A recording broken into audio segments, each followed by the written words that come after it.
ದೆಹಲಿಯ ಕೆಂಪುಕೋಟೆ ಬಳಿ ನಡೆದಂತಹ ಸ್ಫೋಟವನ್ನು ಈಗ ಸರ್ಕಾರ ಅಥವಾ ಪೊಲೀಸರು ಇದು ಉಗ್ರರ ದಾಳಿ ಎಂದು ವರ್ಗೀಕರಿಸಿದೆ.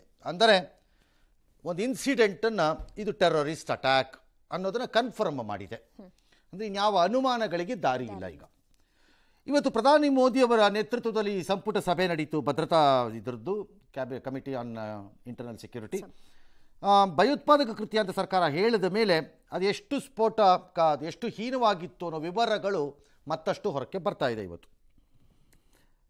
ಸರ್ಕಾರ ಹೇಳುತ್ತೆ ತಪ್ಪಿತಸ್ಥರಿಗೆ ಶಿಕ್ಷೆ ಆಗತ್ತೆ ಅಂತ ಸರ್ಕಾರದ ಮಂತ್ರಿ ಯಾರೊಬ್ಬರು ಹೇಳ್ಕೊಂಡಿದ್ದಾರೆ. ಆಗಲೇಬೇಕು, ನೀವು ಆಗುತ್ತೆ ಅಂದ್ಬಿಟ್ಟ ತಕ್ಷಣ ಆಗುತ್ತೆ, ಆಗಲ್ಲ ಅಂದ ತಕ್ಷಣ ಆಗಲ್ಲ ಅಂತ ಏನಾರು ಇದೆಯಾ? ಅದೇ ನ್ಯೂಸೇ. ಆ ಮಂತ್ರಿಗೆ ಏನಾರು ಹೇಳಬೇಕು ಅನಿಸಿತ್ತು, ಹೇಳಿದ್ದಾರೆ ಅಷ್ಟೆ. ಮೂರನೇ ದಿನವೂ ತನಿಖೆ ಮುಂದುವರಿದಿದೆ. ತನಿಖೆಯ ವೇಳೆ ಬಂದಿರುವ ಮಾಹಿತಿಗಳು ಸ್ವಲ್ಪ ಆಘಾತಕಾರಿಯಾಗಿದೆ ಅಂತ ಹೇಳ್ತಿದ್ದಾರೆ. ನನಗೇನು ಅನ್ನಿಸ್ತಾ ಇಲ್ಲ ಹಾಗೆ. ಬಾಂಗ್ಲಾದೇಶ ನೇಪಾಳ ಕಳ್ಳ ಮಾರ್ಗದಲ್ಲಿ ದೇಶಕ್ಕೆ ತರಲಾದ 3200 kg ಸ್ಫೋಟಕಗಳ ಪೈಕಿ 2900 kg ಈಗ ವಶಕ್ಕೆ ಪಡೆಯಲಾಗಿದೆ. 220 ಎಲ್ಲೋ ಹೋಯಿತು ಅಂತ ಡೌಟ್. ಫಸ್ಟ್ ಎಲ್ಲೋ ಹೋಗಿರಬಹುದು, ಸಿಕ್ಕಿಲ್ದೇನೂ ಇರ್ಬೋದು. ಈಗ ನಮ್ಮ ಕೈಗೆ 3200 ಬಂತು ಅನ್ನೋದೇ ಫಸ್ಟ್ ನಿಜಾನ ನೋಡ್ಕೊಳ್ಳಿ. ಅಷ್ಟೇ ತಂದಿದ್ದಾರೆ ಅಂತ ಈ ಥರದ ಘಟನೆಗಳು ನಡೆದಾಗ ಒಂದಿಷ್ಟು ಈ ಥರದ ಮಾಹಿತಿಗಳು ಮತ್ತು ಪುಂಖಾನುಪುಂಖವಾಗಿ ಬಣ್ಣ ಕಟ್ಟಿಕೊಂಡು ಬರುವ ಕತೆಗಳು ಆಟೋಮೆಟಿಕ್ಕಾಗಿ ಬಂದ್ಬಿಡುತ್ತವೆ. ಅದನ್ನು ಯಾರೂ ಚೆಕ್ ಮಾಡೋ ಸ್ಟೇಜಲ್ಲಿ, ಕ್ರಾಸ್ ಚೆಕ್ ಮಾಡೋ ಸ್ಟೇಜಲ್ಲಿ ಇರಲ್ಲ. ಇವತ್ತಿನ ಮಾಹಿತಿಯನ್ನು ದಾಟಿಸುವ ಹಾವಳಿನಲ್ಲಿ ಯಾರು ಯಾವುದೂ ಚೆಕ್ ಮಾಡಲ್ಲ, ಯಾವುದೂ ಕ್ರಾಸ್ ಚೆಕ್ ಮಾಡಲ್ಲ. ಹಾಗಾಗಿ let it be checked first. ಹಾಗೆ ಬಂದಿದೆಯಾ ಅಂತ ನೋಡೋಣ. ಈಗ ಕೆಂಪುಕೋಟೆಗೆ ತರಲಾದ ಕಾರಿನ ಹಿಂಬದಿಯಲ್ಲಿ ಒಂದು 80 kg ಅಮೋನಿಯಂ ನೈಟ್ರೇಟ್ ಇತ್ತು ಅಂತ ಒಂದು ಲೆಕ್ಕ ಹಾಕಿದಂಗಿದೆ. ಇವ್ರಿಗೆ 80 kgನೇ ಇತ್ತು ಅಂತ ಅಲ್ಲಿ ಯಾವನು ರೆಸಿಪ್ಟ್ ಕೊಟ್ಟು ಹೋಗಿಲ್ಲ. ಇವ್ರಿಗೆ ಒಂದು ಪಾಸಿಬಲ್ ಕ್ಯಾಲ್ಕುಲೇಷನ್ ಮಾಡಿರ್ತಾರೆ. ಡಿಪೆಂಡಿಂಗ್ ಅಪಾನ್ ಅಮೋನಿಯಂ ನೈಟ್ರೇಟೇ ಅಲ್ಲಿ ಸ್ಪಾಟಲ್ಲಿ ಸಿಕ್ಕಿರೋದ್ರಿಂದ ಅಮೋನಿಯಂ ನೈಟ್ರೇಟನ್ನು ಇಟ್ಟರೆ ಎಷ್ಟು ಇಡಬಹುದು ಈ ಕಾರಲ್ಲಿ. ಬಿಕಾಸ್ ಅದು CNG ಗ್ಯಾಸ್ದು ಕಾರ್ ಇದ್ದಂಗಿದೆ. ಬಹು ಸಹಜವಾಗಿ ಅದರ ಸಿಲಿಂಡರ್ ಒಂದಿಷ್ಟು ಜಾಗ ಆಕ್ಯುಪೈ ಮಾಡುತ್ತೆ ಬೂಟ್ ಸ್ಪೇಸಲ್ಲಿ, ಅಂದರೆ ಡಿಕ್ಕಿನಲ್ಲಿ. ಹಾಗಾಗಿ ಅದನ್ನು ಎಲ್ಲಿಟ್ಟಿದ್ದಾರೆ, ಎಷ್ಟಿಟ್ಟಿದ್ದಾರೆ ಅಂತ ಒಂದು ಲೆಕ್ಕನ ಅಂದಾಜು ಮಾಡಿರ್ತಾರೆ. ಸ್ಫೋಟದ ತೀವ್ರತೆ ಮೇಲೂ ಗೊತ್ತಾಗ್ಬೋದಾ ಸರ್? ತೀವ್ರತೆ ಮೇಲೆ ಎಕ್ಸಾಕ್ಟ್ಲಿ KG ಗೊತ್ತಾಗತ್ತೆ ಅಂತ ಹೇಳೋಕ್ಕಾಗಲ್ಲ. ಬಳಸಿರುವ ಪದಾರ್ಥದ ಮೇಲೆ, ಆಗಿರುವುದರಲ್ಲಿ ಸಿಕ್ಕೋ ಪದಾರ್ಥದ ಮೇಲೆ ಯಾವ್ಯಾವ್ದು ಬಳಸಿದ್ದಾರೆ ಅಂತ ನೋಡ್ಬೋದು. 80 kg ಅಮೋನಿಯಂ ನೈಟ್ರೇಟ್ ಮಾಡಬಹುದಾದಂತಹ ಆಘಾತ ಒಂದು 20 kg 25 kg RDX ಇದ್ರೆ ಸಾಕು, ಮಾಡಿಬಿಡುತ್ತೆ. ಹಾಗಾಗಿ ಏನನ್ನು ಬಳಸ್ತಾ ಇದ್ದಾರೆ ಅನ್ನೋದ್ರ ಮೇಲೆ ಎಲ್ಲವೂ ತೀರ್ಮಾನ ಆಗಿರುತ್ತೆ. ಈ ಮಾಹಿತಿ ಎಲ್ಲ ನನ್ನ ಪ್ರಕಾರ ಜನರಿಗೆ ಭಾಳ ದೊಡ್ಡ ಮಾಹಿತಿ ಏನಲ್ಲ, ಮತ್ತು ಅವ್ರಿಗೆ ಅದು ಬೇಕು ಅಂತ ನನಗೆ ಅನಿಸೋದು ಇಲ್ಲ. ಎಷ್ಟೋ ಸರಿ ಏನಾಗಬೇಕೀಗ, ಆ ಕಾರಲ್ಲಿ 80 kg ಇತ್ತೋ 86 kg ಇತ್ತೋ, it's all matter of investigation and ಇದು ಅಷ್ಟೇ. ಏನೋ ಪಾರ್ಕಿಂಗ್ ಬಳಿಯೇ ಸ್ಫೋಟ ನಡೆಸಲು ಯೋಜಿಸಲಾಗಿತ್ತು. I doubt again. ಕೆಂಪುಕೋಟೆಗೆ ಸೋಮವಾರ ರಜೆ ಆಗಿದ್ದರಿಂದ ಜನ ಇದರಿಂದ ಗೊಂದಲಕ್ಕೀಡಾದ. No, I doubt again. ನನ್ನ ಡೌಟ್ ಅದು. ಆಮೇಲೆ ತಂದು ಅದನ್ನು ಅವನು ದೂರ ಸಿಗ್ನಲ್ ಬಳಿ ಸ್ಫೋಟಿಸಿದ್ದಾನೆ. Again doubt.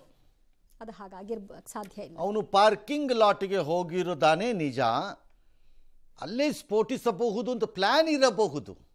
ಅಲ್ಲಿ ಜನ ಇಲ್ಲದಿದ್ದಾಗ ಅವನು ಗಬರಿಯಾಗಿ ಬಿಟ್ಟಿದ್ದಾನೆ. I don't think so. ಹಂಗಿದ್ದಂಗೆ ಕಾಣಿಸ್ತಿಲ್ಲ ಅದು. ನಂಬರ್ 1. ನಂಬರ್ 2, ಅವನು ಅಲ್ಲಿಂದ ಬಂದು ಕೆಂಪುಕೋಟೆ ಹತ್ರ ಇದರಿಂದ ಗೊಂದಲಕ್ಕೆ ಒಳಗಾಗ್ಬಿಟ್ಟು ಸಿಗ್ನಲ್ ಹತ್ರ ಸ್ಫೋಟಿಸ್ಬಿಟ್ಟ ಅಂದರೆ ನೋ, ಇಲ್ಲ ಅಂತ ನನ್ನ ವಾದ. ಆ ಸಿಗ್ನಲ್ ಹತ್ರ ಅದನ್ನು ಸ್ಫೋಟಿಸುವ ಯಾವುದೇ ಪ್ಲ್ಯಾನು, ಆಲೋಚನೆ ಅವನಿಗಿರಲಿಲ್ಲ ಅಲ್ಲಿ ಅಂತ ನನ್ನ ವಾದ. ನಂಬರ್ 1. ನಂಬರ್ 2, ಗೊಂದಲಕ್ಕೀಡಾಗಿ ಎಲ್ಲಾದರೂ ಒಂದು ಕಡೆ ಇದನ್ನ ಕಾರಲ್ಲಿ ಇದ್ದಿದ್ದು ಬಾಡಿನ ಎಲ್ಲೋ ಒಂದು ಕಡೆ ಎಸ್ಬಿಟ್ಟು ಬಂದ್ಬಿಟ್ರೆ ಸಾಕಪ್ಪ ಅಂತ ಮಾಡೋಣ ಅಂತ, ಆ ರೀತಿ ಸ್ಫೋಟಿಸಲೇಬೇಕಿವತ್ತು ಅನ್ನೋ ಅನಿವಾರ್ಯತೆ ಅವನಿಗೇನಿತ್ತು ಅಂತ ನನಗೇನು ಅನ್ನಿಸ್ತಾ ಇಲ್ಲ. ಹಿ ಕುಡ್ ಹ್ಯಾವ್ ಪೋಸ್ಟ್ಪೋನ್ಡ್ ಇಟ್. ಅವನಿಗೆ ತಾನು ಕ್ಯಾರಿ ಮಾಡ್ತಾ ಇರುವಂತಹ ಸ್ಫೋಟಕಗಳ ಮೇಲೆ ಕಂಟ್ರೋಲ್ ಇರೋದೇ ಆಗಿದ್ದಿದ್ದರೆ, ಅವನಿಗೆ ಕಂಟ್ರೋಲ್ ಇದ್ದಿದ್ರೆ ನನ್ನ ಪ್ರಕಾರ, ಅನ್ಲೆಸ್ ಹಿ ಡೆಟೋನೇಟ್ಸ್, ಅದು ಸ್ಫೋಟ ಆಗಲ್ಲ ಅನ್ನೋದು ಅವನಿಗೆ ವಿಶ್ವಾಸ ಇದ್ದಿದ್ದರೆ, ಹಿ ಕುಡ್ ಹ್ಯಾವ್ ಪೋಸ್ಟ್ಪೋನ್ಡ್ ಇಟ್. ಹಾಂ ಹಾಂ ಭಾಳ ಸುಲಭವಾಗಿ ಮುಂದಕ್ಕೆ ಹಾಕ್ಬೋದಿತ್ತು, ನಾಳೆ ನೋಡ್ಕೊಳ್ಳೋಣ ನಡಿ ಅಂತ. ಬಟ್ ಸಿಕ್ ಬೀಳ್ಬೋದಾದ chances. That's a different issue. That's a different issue. ಸಿಕ್ಕು ಬೀಳುವಂಥ ಹಂತ ಇನ್ನೂ ಅವನು ತಲುಪಿರಲಿಲ್ಲ ಅವನು ಆ್ಯಕ್ಚುಲ್ ಆಗಿ. ಹಾಗಾಗಿ ನನಗೇನು ಅವನು ಇವ್ರು ಹೇಳ್ತಿರೋ ಲೆಕ್ಕಾಚಾರದಲ್ಲಿ ಅದಕ್ಕೆ ಬಂದು ಇಲ್ಲಿ ಮಾಡಿಬಿಟ್ಟ ಅಂದರೆ ನನಗೇನಂಗೆ ಅನ್ನಿಸ್ತಿಲ್ಲ. ಅವನು ಅಲ್ಲಿ ಮಾಡಬೇಕು ಅನ್ನೋ ಪ್ಲ್ಯಾನ್ ಇತ್ತು ಅಂತ ನನಗೆ ಅನ್ನಿಸ್ತಾನೆ ಇಲ್ಲ. ಯಾಕೆ ಅಂದರೆ ಆ ಜಾಗದಲ್ಲಿ ಸ್ಫೋಟ ಆಗಿರೋದ್ರಿಂದ ಲಿಮಿಟೆಡ್ ಘಾಸಿ ಆಗಿದೆ. 8 ಜನ ಲಿಮಿಟೆಡ್ಡಾ ಅಂತ ಯಾರು ಕೇಳಿದ್ರೆ ಅಲ್ಲ, ಒಪ್ಕೋತೀನಿ, 12 ಜನ. ಬಟ್ ಬೇರೆ ಎಲ್ಲರೂ ಆಗಿದ್ದಿದ್ರದು ಅದರ ಪರಿಣಾಮ ಬೇರೆ ಆಗ್ತಿತ್ತದು. ಹಾಗಾಗಿ ಏನೋ ಒಬ್ಬೊಬ್ಬರು ಒಂದೊಂದು ಥಿಯರಿ ಕೊಡ್ತಾ ಇದ್ದಾರೆ. ಅಲ್ಟಿಮೇಟ್ಲಿ ಇನ್ವೆಸ್ಟಿಗೇಷನಲ್ಲಿ ಏನೋ ಒಂದು ಹೇಳ್ತಾರೆ. ಈಗ ಹರಿಯಾಣದ ಫಾರ್ಮ್ ಹೌಸಲ್ಲಿ ಇನ್ನೊಂದು ಕಾರ್ ಇತ್ತು, ಯಾವುದೋ ಇಕೋ ಸ್ಪೋರ್ಟ್ಸ್ ಏನೋ ಒಂದು ಕಾರ್. ಅದು ಹುಡುಕಿದ್ರು ಬೆಳಗ್ಗೆಯಿಂದಾನು ಇವತ್ತು ಅದನ್ನು ಎಲ್ಲ ಕಡೆನೂ. ಫೈನಲಿ ಅದನ್ನು ಹರಿಯಾಣ ಹತ್ರ ಹಿಡಿದಾಕಿದ್ದಾರೆ. ಅದು ಅವನು ಯಾರು ಸತ್ತಿದ್ದಾನೆ ಈಗ ಕಾರಲ್ಲಿ ಅಂತ ಅಂದ್ಕೊಂಡಿದ್ದೀವಿ. ಅವನು ಓನರ್ಶಿಪ್ಪಲ್ಲಿದೆ ಅಂತ ಅಂದ್ಕೊಂಡಿದ್ದೀವಿ. ಮತ್ತು ಅವನು ಸತ್ತಿದ್ದಾನೆ ಅಂತ ನಾವು ನಂಬಿದ್ದೀವಿ. ಈಗ ಕಾರಣ ಭಾಳ ಸರಳ, ನಾನು ನಂಬ್ತಾ ಇರೋದು ನನ್ನ ಅನುಭವದಲ್ಲಿ.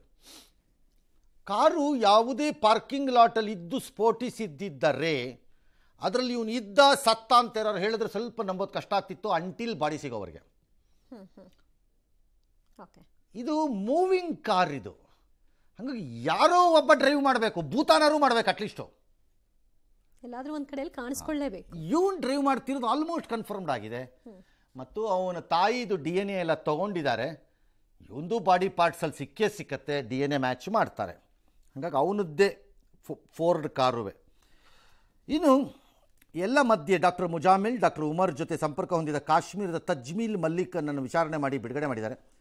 ಅವಳು ಭಯೋತ್ಪಾದಕಿ ಡಾಕ್ಟರ್ ಶಾಹೀನ್ ಸಹೋದರ ಪರ್ವೇಜಿನ ಪೊಲೀಸರು ಬಂಧಿಸಿದ್ದಾರೆ. ಇನ್ನೊಬ್ಬ ವೈದ್ಯರು ಡಾಕ್ಟರ್ ನಿಸ್ಸಾರ್ ಅನ್ನೋ ನಾಪತ್ತೆಯಾಗಿದ್ದಾನೆ. ಇವನು ಇನ್ನೊಬ್ಬ ಕ್ರೂಷಿಯಲ್ ಲಿಂಕ್ ಇದ್ದಂಗಿದೆ. ಇವನ ರೆಸ್ಯೂಮೆ ಬಯೋಡೇಟಾ ನೋಡಿದ್ರೆ ಇವನು ಇನ್ನೊಂದು ಕ್ರೂಷಿಯಲ್ ಲಿಂಕ್ ಇದ್ದಂಗಿದೆ. ಇವನು ನೋಡಿದ್ರೆ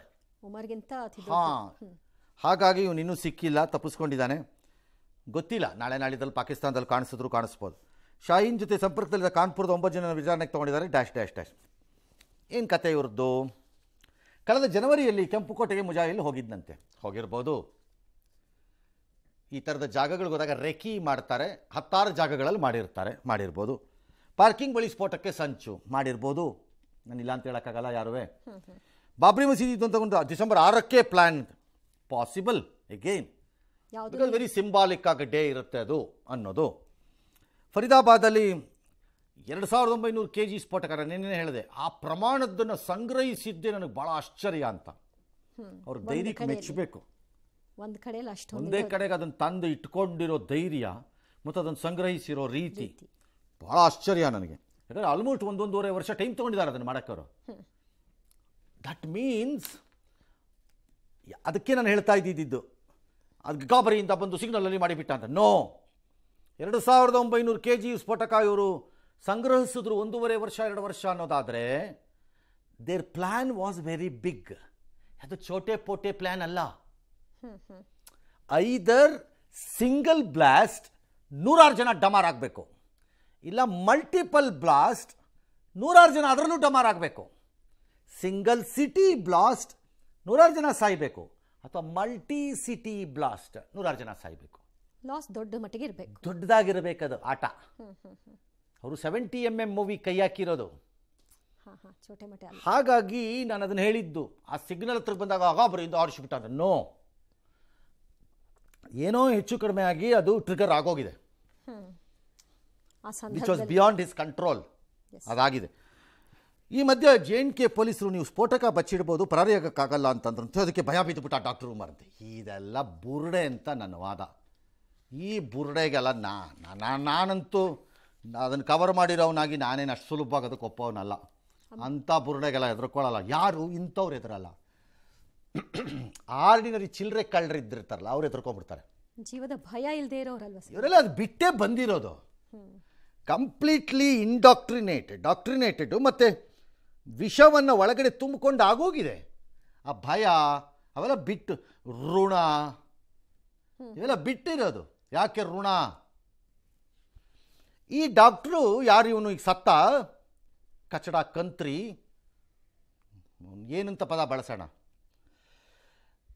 ಏನು ಕಾತ್ರಾ ಮೆಡಿಕಲ್ ಕಾಲೇಜಲ್ಲೆಲ್ಲೋ ಓದದ್ನಂತೆ ಇವನು. ನನಗೆ ಯಾರೋ ಹೇಳಿದ್ದು ಅಲ್ಲಿ 50-70% ಲೋಕಲ್ ಕಾಶ್ಮೀರಿಗಳಿಗೆ ರಿಸರ್ವ್ಡ್ ಅಂತೆ ಸೀಟು ಮೆಡಿಕಲ್ ಕಾಲೇಜಲ್ಲಿ. 30% ಬೇರೆಯವ್ರು ಕೊಡ್ತಾರೆ. ಆ ರಿಸರ್ವೇಷನ್ನಿಂದಾಗಿ ಈ ಕಚಡಾಗೂ ಸಿಕ್ಕಿರೋದು ಸೀಟು. ಆಲ್ ಇಂಡಿಯಾಲಾಗಿದ್ದರೆ ಇವನು ಲಡ್ಕಾಸಿಗೆ ಸಿಗ್ತಾ ಇತ್ತೋ ಇಲ್ವೋ ನನಗೆ ಡೌಟ್ ಇದೆ. ನನಗೆ ಸಿಕ್ಕಿದೆ ಅಂತ ಕಾಣುತ್ತೆ. ದಟ್ಸ್ ಓಕೆ, ಓದಲಿ, ಒಳ್ಳೇದಾಗಲಿ, ಡಾಕ್ಟರ್ ಆಗಲಿ, ಬೇಡ ಅಂತಿಲ್ಲ ಯಾರು. ಉದ್ದೇಶ ಅದೇ ಆಗಿದ್ರೆ. ಆದರೆ ಕಾತ್ರಾ ಮೆಡಿಕಲ್ ಕಾಲೇಜ್ ಏನಿದೆ ಅದನ್ನು ಸ್ಟಾರ್ಟ್ ಮಾಡಿ ನಡೆಸೋದು ಫಂಡು ವೈಷ್ಣೋದೇವಿ ದೇವಸ್ಥಾನದ ಟ್ರಸ್ಟಿಂದ. ಎಂಟೈರ್ಲಿ ಯಾವ ಹಿಂದೂಗಳು ವೈಷ್ಣೋದೇವಿಗೆ ದುಡ್ಡು ಕೊಡ್ತಾರೋ ಅದೇ ದುಡ್ಡೇ ಅದು. ಯಾವ ಎಕ್ಸ್ಟ್ರಾ ದುಡ್ಡು ಬರಲ್ಲ ಅಲ್ಲಿ. ಆ ಟ್ರಸ್ಟ್ ನಡೆಸೋ ಕಾಲೇಜ್ ಅದ ಆ್ಯಕ್ಚುಲಿ, ಅಥವಾ ಸಪೋರ್ಟೆಡ್. ಹಿಂದೂಗಳು ದೇವಸ್ಥಾನದವ್ರು ನಡೆಸೋ ಕಾಲೇಜಲ್ಲಿ ಓದಿ ಅವ್ರಿಗೆ ಬಾಂಬ್ ಬಿಡ್ತೀನಿ ಅಂತ ಬರ್ತಾನಲ್ಲ, ಇವನನ್ನು ಏನಂತ ಕರಿಬೇಕು? ಅದರ ಲಾಭ ಪಡ್ಕೊಂಡು ಅಥವಾ ಅದರ ಮೆಜಾರಿಟಿಯ ಲಾಭಗಳನ್ನು ಪಡ್ಕೊಂಡ್ರೂ ನನಗೆ ಅನ್ಯಾಯ ಅಂತ ಪರಿಭಾವಿಸಿ ಸದಾಕಾಲ ಬರೀ ಬುರುಡೆ ಬಿಟ್ಕೊಂಡು ಅಳ್ತಾ ಕೂತಿರೋರನ್ನ ಏನಂತ ಕರೆಯೋಣ? ಏನಂತ ಕರಿಬೇಕು ಇವ್ರನ್ನೆಲ್ಲ? ಇವನಿಗೆ ಸಿಕ್ಕಿದ್ರಿಂದ ಇನ್ಯಾರಿಗೋ ಸಿಗೋದು ವಂಚನೆ. ಹೇಳಿದೆ, ರೀಕನ್ಫರ್ಮ್ ಮಾಡ್ಕೊಳ್ಳೋಣ ಇದಿಷ್ಟು ಮಾಹಿತಿನ ಇನ್ನೊಂದು ಸರಿ ಬೇಕಾರೆ. ಮಧ್ಯಾಹ್ನ 3:29 ಮೊನ್ನೆ ಭೇಟಿ ಕೊಟ್ಟಿದ್ದಾನೆ ಕೆಂಪುಕೋಟೆಗೆ. ಸಂಜೆ 6:30ವರೆಗೂ ಕಾರಲ್ಲಿ ಕೂತಿದ್ದಾನೆ. ಆಮೇಲೆ ಜನಸಂದಣಿ ಕಡಿಮೆ ಇದೆ ಅಂತ ಹೇಳ್ಬಿಟ್ಟು ಪ್ಲಾನ್ ಬದಲು ಮಾಡಿಕೊಂಡು ಕೆಂಪುಕೋಟೆಯಿಂದ 900 ಮೀಟರ್ಗೆ ಹೋಗಿ ಸ್ಫೋಟ ಮಾಡಿಬಿಟ್ಟಿದ್ದಾನಂತೆ. ನೋ, ಜನ ಕಡಿಮೆ ಇದ್ದಾರೆ ಅನ್ನೋದು ಅವನಿಗೆ ಗೊತ್ತಾಗಿದೆ. ಇವತ್ತು ಬ್ಲಾಸ್ಟ್ ಮಾಡಿದ್ರೆ ಅದರಿಂದ ಪ್ರಯೋಜನ ಇಲ್ಲ ಅನ್ನೋದು ಅವ್ನಿಗೆ ಅರಿವಾಗಿದೆ. ಹಾಗಾಗಿ ಪೋಸ್ಟ್ಪೋನ್ ಮಾಡಿದ್ದಾನೆ, ವಾಪಸ್ ಹೋಗ್ತಿದ್ದಾನೆ. ಆಗ ಟ್ರಿಗರ್ ಆಗೋಗಿದೆ ಇದು ಅಂತ ನನ್ನ ವಾದ. ಅವ್ನ ಕಂಟ್ರೋಲ್ ಮೀರಿ ಹೋಗಿದೆ. ಅವ್ನ ಕಂಟ್ರೋಲಲ್ಲಿ ಎಕ್ಸ್ಪ್ಲೋಸಿವ್ಸ್ ಇರಲಿಲ್ಲ ಅಂದರೆ ನನಗೆ ಅಷ್ಟು ಇದಕ್ಕೆ. ಹಾಗಾಗಿ ಅದಾಗಿರಬೇಕು. ಇಲ್ಲದೇ ಇದ್ದರೆ ಅವ್ನಿಗೆ ಅನಿವಾರ್ಯತೆ ಏನಿತ್ತು ಅಂತ ಯಾರು ಒಬ್ಬರು ಹೇಳಿ ನನಗೆ. ಅದೇನು ಮದುವೆನೇ ಈ ಶುಭ ಮುಹೂರ್ತದಲ್ಲಿ, ಈ ಲಗ್ನದಲ್ಲಿ ಏನು ಮದುವೆನಾ ಪೋಸ್ಟ್ಪೋನ್ ಮಾಡಿದ್ರೆ ಏನಾಗುತ್ತೆ ಅವನಿಗೆ? ಲೆಟ್ ಅಸ್ ಸಿ ಮುಂದೇನಾಗುತ್ತೆ ಅಂತ. ಎಸ್, ಜೀನಿ ಸ್ಲಿಮ್ ರೆಫರ್ ಮಾಡ್ಬೇಕಾದ್ರೆ ಕಾರಣ ಏನಂದ್ರೆ ವೇಟ್ ಲಾಸ್ ಸಲುವಾಗಿ ನನ್ ಬಾಳ ಜನ ಕೇಳಿದ್ರು. ಫಸ್ಟ್ ನಾನ್ ತಗೊಂಡು ನನಗೆ ರಿಸಲ್ಟ್ ಬಂದ್ಮೇಲೆ ಆಮೇಲೆ ನಾನು ಜೀನಿ ಸ್ಲಿಮ್ ಇನ್ನೊಬ್ಬರಿಗೆ ಪ್ರಿಪೇರ್ ಮಾಡಿದ್. ಸುಸ್ತಾಗೋದು ಕಡಿಮೆ ಆಯ್ತು, ವೀಕ್ನೆಸ್ ಅದು ಏನೂ ಇಲ್ಲ, ಪೂರಾ ಹೆಲ್ದಿ ಅದೇನೆ. ವೇಟ್ ಜಾಸ್ತಿ ಇರೋರಲ್ಲಿ ಏನೇ ಡೌಟ್ ಇಲ್ಲದೆ 100% ಬಳಸಬಹುದು. ಪ್ರತಿದಿನ ನಮ್ಮ ಜೀನಿ ಸ್ಲಿಮ್ ನ ಯೂಸ್ ಮಾಡಿ ಯಾವುದೇ ಸೈಡ್ ಎಫೆಕ್ಟ್ ಇಲ್ದಂಗೆ ನೀವು ಸಣ್ಣ ಆಗ್ತೀರಾ. ಉಗ್ರರ ಹಿಟ್ಲಿಸ್ಟ್ ದೆಹಲಿ ಆಗಿರಲಿಲ್ಲ, ಬದಲಾಗಿ ಉಗ್ರರ ಟಾರ್ಗೆಟ್ ಬೇರೆನೇ ಆಗಿತ್ತು ಅನ್ನೋದು ಕೂಡ ತನಿಖೆ ವೇಳೆ ಗೊತ್ತಾಗ್ತಾ ಇದೆ. ಜೈಷ್ ಜೊತೆ ಸಂಪರ್ಕ ಹೊಂದಿದ್ದ ಟೆರರ್ ಡಾಕ್ಟರ್ ಶಾಹೀನ್ ವಿಚಾರಣೆ ವೇಳೆ ಕೆಲವೊಂದು ಮಾಹಿತಿ ಬಹಿರಂಗ ಆಗಿತ್ತು. ಉತ್ತರ ಪ್ರದೇಶದ ದೇವಸ್ಥಾನಗಳು ಹಾಗೂ ಧಾರ್ಮಿಕ ಸ್ಥಳಗಳನ್ನು ಗುರಿಯಾಗಿಟ್ಕೊಂಡು ಸ್ಲೀಪರ್ ಸೆಲ್ಗಳನ್ನು ಸಕ್ರಿಯಗೊಳಿಸಲಾಗಿತ್ತು ಅಂತ ತಿಳಿದು ಬರ್ತಾ ಇದೆ. ಅಯೋಧ್ಯೆ ರಾಮಮಂದಿರ, ಕಾಶಿ ಕೂಡ ಉಗ್ರರ ಹಿಟ್ಲಿಸ್ಟ್ನಲ್ಲಿತ್ತು ಅಂತ ಗೊತ್ತಾಗ್ತಿದ್ದು, ಅಯೋಧ್ಯೆ ರಾಮಮಂದಿರ ಪೂರ್ಣಗೊಂಡಿರೋ ಹಿನ್ನೆಲೆಯಲ್ಲಿ ನವೆಂಬರ್ 25ನೇ ತಾರೀಕು ಪ್ರಧಾನಿ ಮೋದಿ ಧ್ವಜಾರೋಹಣಕ್ಕೆ ಮುಂದಾಗ್ತಾ ಇದ್ದಾರೆ. ಈ ವೇಳೆ ದಾಳಿಗೆ ಸಂಚು ರೂಪಿಸಲಾಗಿತ್ತ ಅನ್ನೋದು ಶಂಕೆ. ಕೆಂಪುಕೋಟೆಗೂ ಮುನ್ನ ಆಸ್ಪತ್ರೆ, ಜನಸಂದಣಿ ಏರಿಯಾಗಳಲ್ಲಿ ಸ್ಫೋಟಿಸುವುದು ಇವರ ಸಂಚಾಗಿತ್ತು ಅನ್ನೋದು ಮತ್ತೊಂದು ಮಾಹಿತಿ. ಆಸ್ಪತ್ರೆಗಳು, ಸಾರ್ವಜನಿಕ ಸ್ಥಳಗಳನ್ನ ಲಿಸ್ಟ್ ರೆಡಿ ಮಾಡಲಾಗಿತ್ತು ಅಂತ ಡಾಕ್ಟರ್ ಶಾಹೀನ್ ಸತ್ಯವನ್ನ ಹಾಕಿದ್ದಾಳೆ. ಇದಕ್ಕಾಗಿಯೇ ಫರ್ದಾಬಾದ್ ಮನೆಯಲ್ಲಿ 2900 kg ಸ್ಫೋಟಕಗಳನ್ನ ಸಂಗ್ರಹಿಸಲಾಗಿತ್ತ ಅನ್ನೋ ಬಗ್ಗೆ ತನಿಖೆ ಆಗ್ತಿದೆ. ಬರ್ತಿರುವ ಮಾಹಿತಿಗಳ ಪ್ರಕಾರ ಈ ಸ್ಫೋಟಕಗಳನ್ನು ಸಂಗ್ರಹ ಮಾಡೋದರಲ್ಲಿ ಪ್ರಮುಖ ಪಾತ್ರವನ್ನು ವಹಿಸಿರೋದು ಈಕೆನೆ. ಹಾಗೆ ನೋಡಿದ್ರೆ ಸತ್ತಿರೋನು ಸ್ಫೋಟಿಸ್ಬಿಟ್ಟ, ಗಾಬರಿ ಆಗ್ಬಿಟ್ಟ, ಡಮ್ ಅನ್ಸ್ಬಿಟ್ಟ ಅಂತ ಅವನದನ್ನು ಫೇಸ್ ಥರ ಹೇಳ್ತಿದ್ದಾರೆ. ಅಲ್ಲ, ನನ್ನ ಪ್ರಕಾರ ಇವಳೇ ಫೇಸು, ಇವಳೇ ಕಿಂಗ್ ಪಿನ್ ಇದ್ದಂಗಿದೆ ಎಲ್ಲದರಲ್ಲಿ. ಲೆಕ್ಕಾಚಾರ ನೋಡ್ತಾ ಇದ್ರೆ ಈಗಿದು we need to go deeper into her activity. Probably ನೋಡಿದ್ರೆ ಇನ್ನು ಆಸ್ಪತ್ರೆ, ಯಾವುದೇ ಆಸ್ಪತ್ರೆ ಆಗಲಿ, ಮುಸ್ಲಿಮ್ ಸಂಘಟನೆ ನಡೆಸತ್ತೋ, ಟ್ರಸ್ಟ್ ನಡೆಸತ್ತೋ, ಹಿಂದೂ ನಡೆಸತ್ತೋ, ಸರ್ಕಾರ ನಡೆಸತ್ತೋ, ಸಿಖ್ ನಡೆಸ್ತಾರೋ, ಜೈನ್ ನಡೆಸ್ತಾರೋ, ಎಲ್ಲ ಆಸ್ಪತ್ರೆಗಳು ಜೀವವನ್ನು ಉಳಿಸುವ ಕೆಲಸ. ಇವಳು ಡಾಕ್ಟ್ರು ಮತ್ತು ಆ ಆಸ್ಪತ್ರೆಯಲ್ಲಿ ಅನ್ನ ತಿಂದಿರೋಳು ಇವಳು. ಅಂಥವಳು ಆಸ್ಪತ್ರೆಗೆ ಬಾಂಬ್ ಹಾಕಿಸ್ತಾಳಂತೆ ಅಥವಾ ಅದರ ಹತ್ರದಲ್ಲಿ. ಮೀರಿದ ಆಲೋಚನೆ. ಇವಳನ್ನು ಏನಂತ ಕರೀಬೇಕು ಇಂಥ ಹೆಂಗಸರನ್ನ?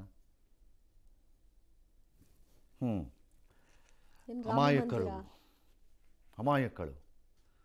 ಅವಳು ಮೊಹಮ್ಮದ್ ಮುಫ್ತಿ ಮಗಳ ಹೇಳ್ತಾಳಲ್ಲ ಅಲ್ಲಿ ಜಮ್ಮು ಕಾಶ್ಮೀರದಲ್ಲಿ ಕೂತ್ಕೊಂಡು, she should be branded as anti national, arrested and put in side, ಅಥವಾ ಅವಳನ್ನು ದೇಶದಿಂದ ಗಡಿಪಾರು ಮಾಡಬೇಕು ಅವಳನ್ನು, ಅವಳ ಮುಫ್ತಿ ಮಗಳನ್ನು. ಅವಳು ಔಟ್ ಆ್ಯಂಡ್ ಔಟ್ ಟೆರರಿಸ್ಟ್ಗಳ ಪರ. ಈ ಕಾಂಗ್ರೆಸ್ ಅಂದರೆ ಮುಸ್ಲಿಮ್ ಅಂದರೆ ಕಾಂಗ್ರೆಸ್ ಅಂತಾರಲ್ಲ, ಹಾಗೆ ಇವಳು ಟೆರರಿಸ್ಟ್ ಅಂದರೆ ಅವಳೆಂದರೆ ಟೆರರಿಸ್ಟು. ಅವಳನ್ನು ಅರೆಸ್ಟ್ ಮಾಡಿ ಒಳಗಾಕ್ಬೇಕು. ಅವಳನ್ನ ಯಾವ ರೀಸನ್ನು ಕೊಡ್ಕೊಡ್ದು ಒಳಗೆ. ಡೆಮಾಕ್ರಸಿ ಪ್ರಮಾಕ್ರಸಿ ಯಾವುದೂ ಇಲ್ಲ ಅದಕ್ಕೆ. ಇಲ್ಲ ಗಡಿಪಾರು ಮಾಡಬೇಕು. ಇಲ್ಲಿ ನಮ್ಮ ಡಿಸ್ಟ್ರಿಕ್ಟಲ್ಲಿ ಮಾಡ್ತಾರಲ್ಲ, ಗಡಿಪಾರು ಮಾಡಿ ಕರಾಚಿಯ ಗಲ್ಲಿಗೊಂದು ಕಾಕುವಂತ ಹೋಗೋ ಅಲ್ಲಿಗೆ ಕಳಿಸ್ಬೇಕು. ಅವಳನ್ನ ಅನ್ನ ತಿಂತಾಳೆ, ದೇಶದ ಅನ್ನನ. ಎಲ್ಲ ನೆಮ್ಮದಿಯಾಗಿದೆಯಲ್ಲ, ಇಲ್ಲಿ ಇನ್ನೇನಿದೆ? ದೆಹಲಿಯ ಕೆಂಪು ಕೋಟೆ ದೇಶದ ಯಾವ ಕಡೆನೂ ಆಕೆ ಓಡಾಡಕ್ಕೆ ಬಿಡ್ಕೊಡ್ದು.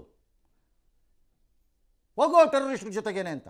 ಅರೆ allow the investigation to happen. ಇಷ್ಟು ಬೇಗ ಪಿಚ್ಚಿನ ಆಗ್ಬಿಡ್ತಾರೆ ಹೀಗೆ ಅಂತ. ದೆಹಲಿಯ ಕೆಂಪುಕೋಟೆ ಕಾರ್ ಬ್ಲಾಸ್ಟ್ ಪ್ರಕರಣದಲ್ಲಿ ಮೃತಪಟ್ಟವರ ಮರಣೋತ್ತರ ಪರೀಕ್ಷೆ ನಡೆದಿದೆ. ಭಾಳ ಜನದ್ದು ಬಾಡಿ ಸಿಕ್ಕಾಪಟ್ಟೆ ಡ್ಯಾಮೇಜ್ ಆಗಿದೆ. ನ್ಯಾಚುರಲಿ ಇಂಪ್ಯಾಕ್ಟು ಹೆವಿ ಇದ್ದಾಗ ಕ್ಲೋಸ್ ರೇಂಜಲ್ಲಿ ಅದು ಆಗತ್ತೆ ಈ ಥರದ ಬ್ಲಾಸ್ಟಲ್ಲಿ. ಹಾಗಾಗಿ ನನಗೇನದು ಆಶ್ಚರ್ಯ ಅನ್ನಿಸ್ತಾ ಇಲ್ಲ. ಅದು ಅದರಲ್ಲೂ ಬ್ಲಾಸ್ಟಿಗೆ ಗೋಡೆಗೆಲ್ಲ ಹೋಗೋದು ಆಗತ್ತೆ. ಕೈ ಎಲ್ಲೋ ಒಂದು ಕಡೆ ಬೀಳೋದು, ಕಾಲೆಲ್ಲೋ ಒಂದು ಕಡೆ ಬೀಳೋದು, ಬೆರಳು ಕಿತ್ಕೊಂಡು ಹೋಗಿರೋದು, ಈ ಥರದ್ದೆಲ್ಲ ಇರುತ್ತೆ. ದೀಸ್ ಆರ್ ಆಲ್ ಬ್ಲಾಸ್ಟ್ ಸೀನ್ಗಳ ಟಿಪಿಕಲ್ ಮೆಥಡ್ಸು ಕ್ಲೋಸ್ ರೇಂಜಲ್ಲಿ ಇದ್ದಾಗ.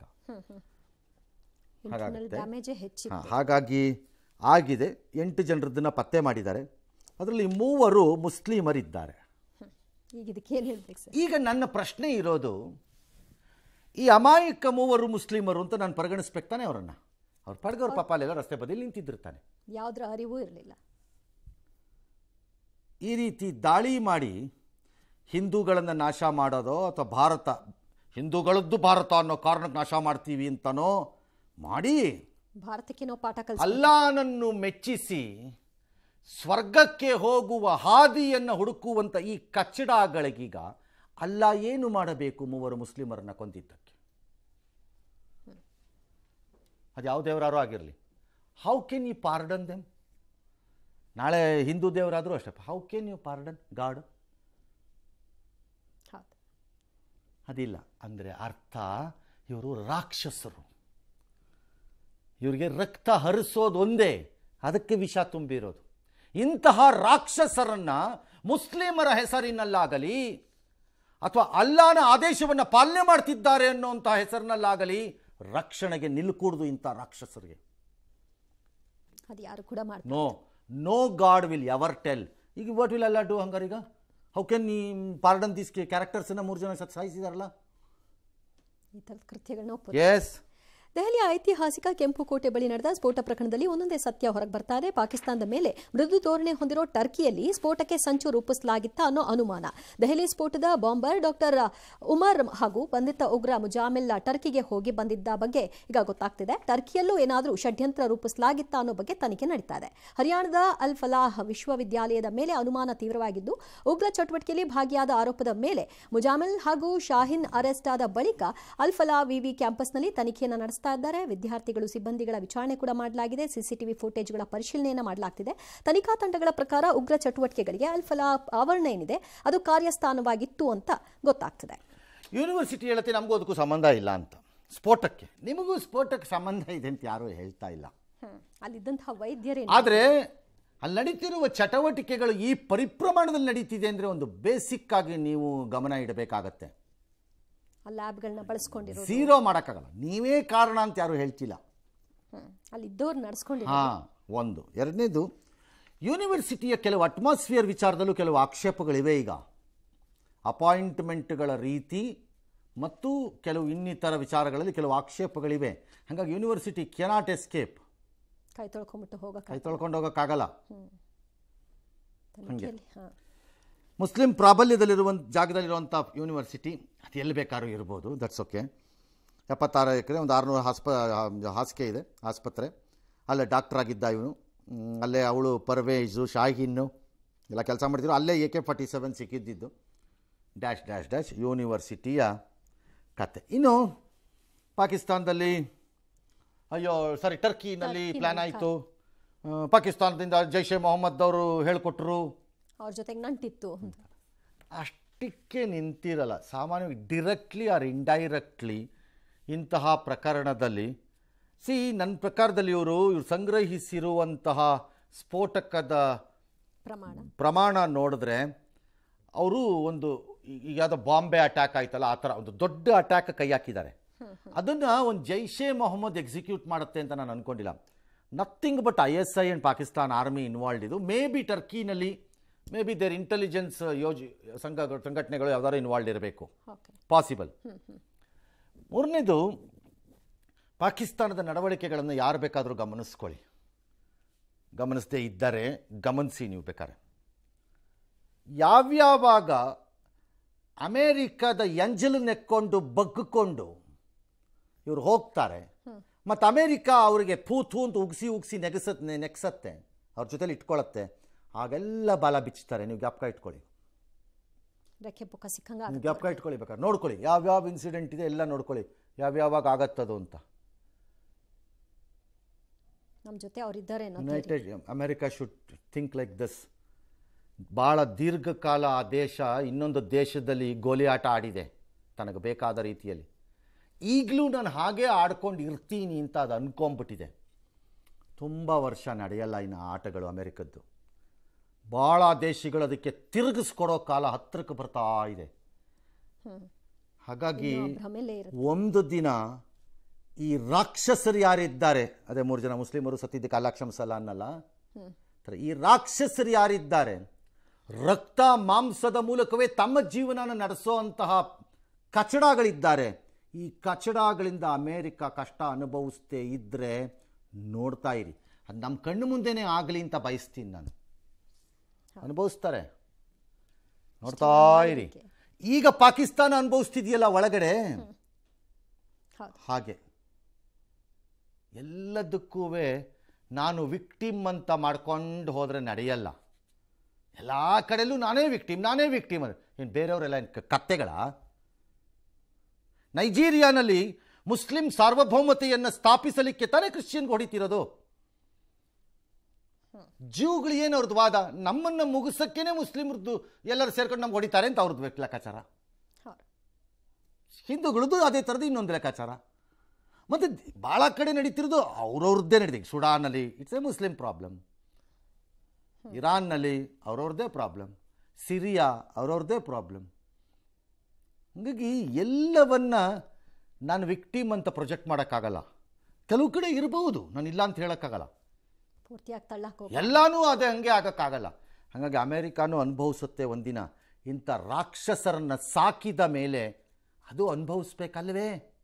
ರಿಟರ್ನ್ ಗಿಫ್ಟ್ ಬೇಡವಾ? ರಿಟರ್ನ್ ಗಿಫ್ಟ್ ಕೊಡ್ತಾರೆ. ಎಸ್.